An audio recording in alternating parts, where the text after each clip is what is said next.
유대인들은 예수님께 다가와서 끝없이 굉장한 기적을 보여주기를 원했습니다. 예수님은 많은 사건을 보여줬죠. 가나의 혼인잔치에서 물을 포도로 바꾼 사건도 있고, 또 죽은 자 나인성 과부의 아들을 일으키고, 예수님은 무덤 속에 들어가 4일 만에 부활했습니다. 이 정도 보여주면 유대인들은 손을 들어야 됩니다. 아니, 죽은 자가 살아났단 말입니다. 나사로. 근데 죽은 자가 살아날 때 그들은요, 이거 대단하구나 생각하지 않습니다. 예수님을 죽이려고 했다는 겁니다. 요한복음 11장에 그 내용이 나와요. 그리고 나중에 예수님께서 무덤 속에서 일어나셔서 그 경배하는 자가 그 불불 떨면서 가서 제사장들에게 이 사실을 알렸습니다. 우리는요, 예수를 정말 발견해야 됩니다. 정말 예수님을 발견하면 우리가 이제 그 다음에는요, 나와 세상이나 나와 사람과의 관계가 아니고요, 나와 주님과의 관계 속에서 믿음 생활을 비로소 하는 겁니다. 그전에는 뭐냐? 우린 종교생활입니다. 종교생활은 뭐냐면요, 내가 원하는 걸 얻고 내 주위에 있는 사람들을 통해서 좋은 관계를 맺고 이러면서 또 이 땅을 떠나면 언젠가 천국 가겠지, 이겁니다. 그러나 예수님의 표적은요, 내가 부활이요 생명이란 겁니다. 나를 믿으라는 겁니다. 내가 구원이란 겁니다. 예를 들어서 말하면, 여기 오늘 요나의 표적을 얘기했죠. 예? 요나의 표적은 뭡니까? 물고기 뱃속에 들어갔다가 요나가 4일 만에 나오지 않습니까? 바로 이 사건과 같은 것이 예수님이, 요나는 뭡니까? 요나는 백성에게 거기 나와서 억지로 이제 회개시키는 겁니다. 봐라, 여러분들 진짜 하나님 믿으라고 요나가 외쳤지 않습니까? 근데 니느웨 사람들이 그걸 듣고 회개한 사람들이요, 앞으로 왜 우리는 요나가 외쳐도 요나가 믿음이 좋아서 물고기에 들어갔나요? 아니요. 하나님 말씀은 거역해 들어갔잖아요. 근데 요나가 외친 메시지가 내용도 없어요. 이 성이 무너지다, 40 있다가 무너지다, 뭐 이밖에 안 들었는데 그들은 다 회개한 거예요. 근데 예수님은 수많은 말씀을 주셨고 수많은 기적을 행했지만요, 그들은 꿈쩍도 하지 않습니다. 그러니까 니느웨 사람들이 앞으로 이 사람들에게 뭡니까? 이 사람을 정죄한다 했어요. 어떻게 이렇게 많은 기적을 보고도요, 요나의 표적을 요나가 한 몇 마디 듣고도 우리는 회개했는데 이게 뭐냐? 그리고 이 남방이 왕은요, 솔로몬 때 찾아온 여왕이에요. 이 여왕이 솔로몬의 지혜로운 말을 듣고 가서 이 하나님 믿으려고 했다는 겁니다.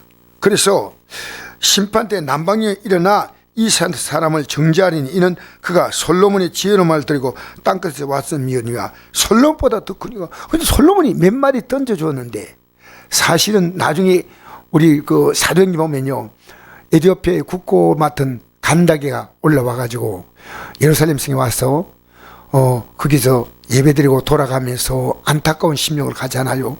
이 사람들이요, 바로 솔로몬의 말을 듣고 몇 마디, 많은 것도 들은 거 아니 듣고 가가지고요, 그 에티오피아 국가, 그 주변의 국가를요, 이 여왕이 완전히 복음을 시킨 거예요. 기적 때문에 믿는 거 아니에요. 요나의 몇 마디 던지 말해가지고 왕부터 짐승까지 다 회개시키는 거예요. 니네 얼마나 놀랍습니까? 요나와 예수님이 비교가 되겠습니까? 예? 어떻게 여러분 예수님과 그리고 솔로몬이 비교가 되겠습니까? 근데 솔로몬의 말을 듣고 가서 회개하고, 요나의 말을 듣고 가서 니네 사람들이 회개하는데 왜 우리는 회개하지 않냐는 겁니다. 기가 막힌 일이에요. 오늘요, 우리는요, 왜 기적을 체험해야 되냐 하십니까?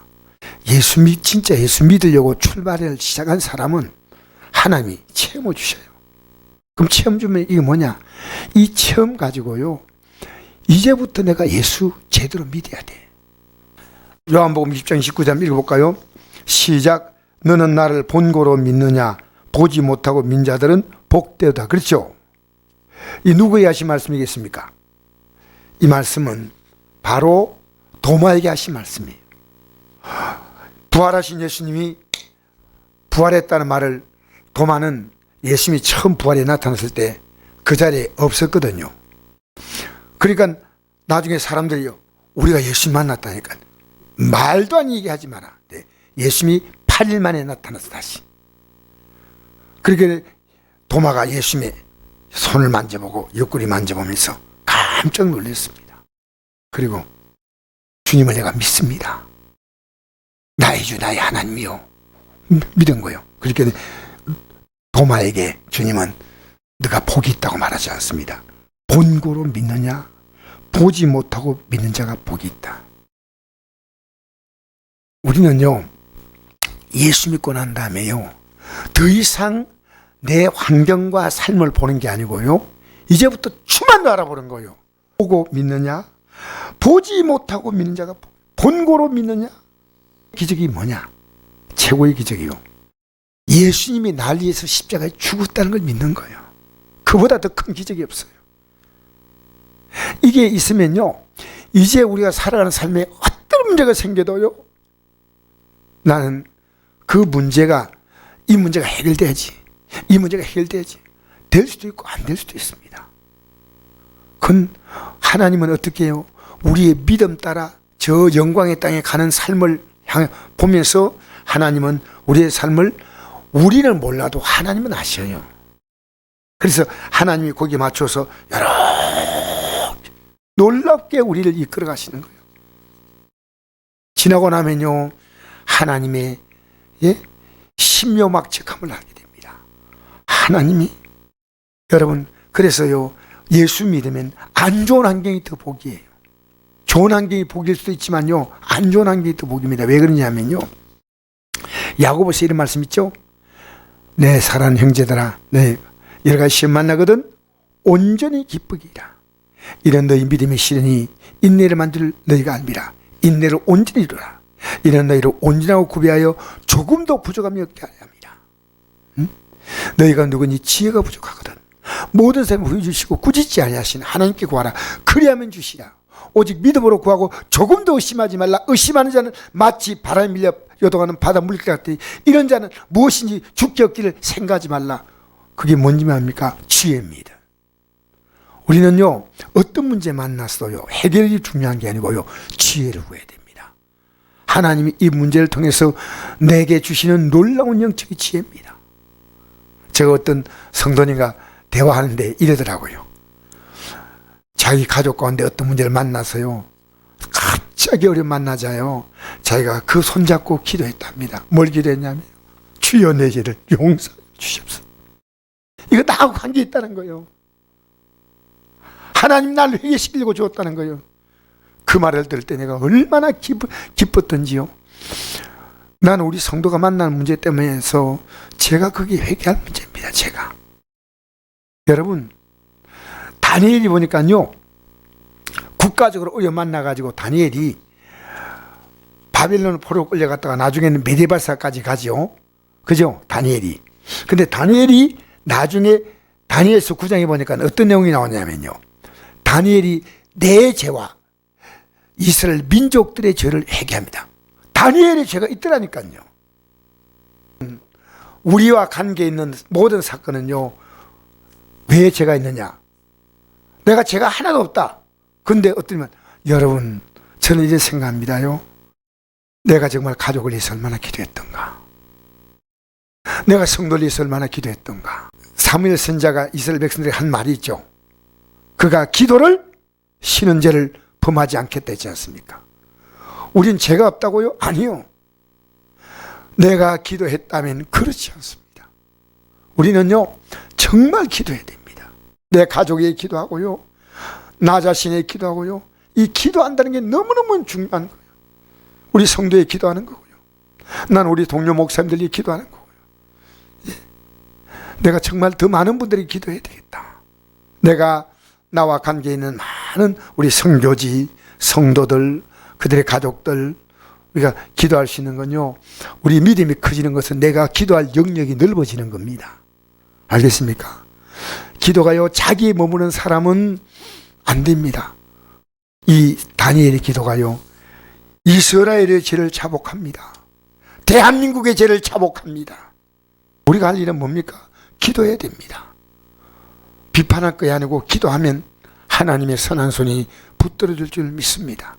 그래서 지금 우리는요, 뭐 할 때냐? 기도할 때입니다. 우리 남을 말하기 참 좋아하는데요, 말하지 말고 기도해 주세요. 알겠습니까? 누구에게 대해서 우리는 해야 될 말이 너무 많을 때요, 불쌍히 계시고 기도해 주십시다. 우리가 줄 수 있는 것은 비판이 아닙니다. 기도입니다. 이 땅에 살면서 내가 줄 수 있는 아름다운 복은요, 주님이 우리에게 줄 수 있는 그것이요, 기도거든요. 그래, 주님의 복을 그대로 옮겨주는 것이 기도입니다. 자, 주님의 복을 당신이 받으세요. 얼마나 좋습니까? 내가 줄 수 있는 복은 그냥 내가 주는 거지만요, 기도는요, 하나님 복을 그대로 옮겨주는 거예요. 하나님 복을 받으라고요. 얘들아, 너 하나님 복 받아. 북한의 정치인들과 북한의 국민들이요, 하나님 복을 받으세요. 얼마? 우리나라 대통령 비롯해서 우리나라의 정치인들 하나님 복 받으세요. 우리는 하나님 복을 빌어줘야 됩니다. 회개할 자는 회개하는 것이 복이고, 또 어려움 만난 자는 하나님이 그들의 삶을 어려움에서 건질 것이고, 믿지 않은 자는 믿음에 설 것이고, 최고의 표적이 뭐냐면요, 예수님이 나에 죽으신 거예요. 할렐루야. 최고의 표적은요, 내가 구원받은 것보다 더 큰 표적이 없어요. 끝까지 기적만 쫓아다니는 사람은요, 언젠가는 결국은 자기가 스스로 기적에 만족하지 못하면 물러가는 겁니다. 우리는 이제 기적을 안 보여줘도요, 예수님 손 붙잡고 천국까지 가야 돼요. 우리가 가는 길이 아무리 힘들어도 우리는 천국을 가는 겁니다. 이 땅에 아무리 기적 봐도요, 안 믿을 자는 안 믿습니다. 예수님 당시에 얼마나 많은 대제사장, 서기관들, 바리새인들, 이런 사람들이 그들의 삶에 바로 기적이 눈앞에 보이고 해도요, 눈 하나 깜빡하지 않고 예수님 보고 귀신 들렸다 그러고요, 나중에 십자가에 못 박았지 않습니까? 기적이 사람 바꾸는 게 아니에요. 예수 그리스도를 믿어야 합니다. 예수 그리스도를 믿어야 합니다. 예수 그리스도를 주와 그리스도로 영접해야 됩니다. 사람의 마음으로 믿어 의에 이르고 입으로 신하여 구원에 이르는 할렐루야.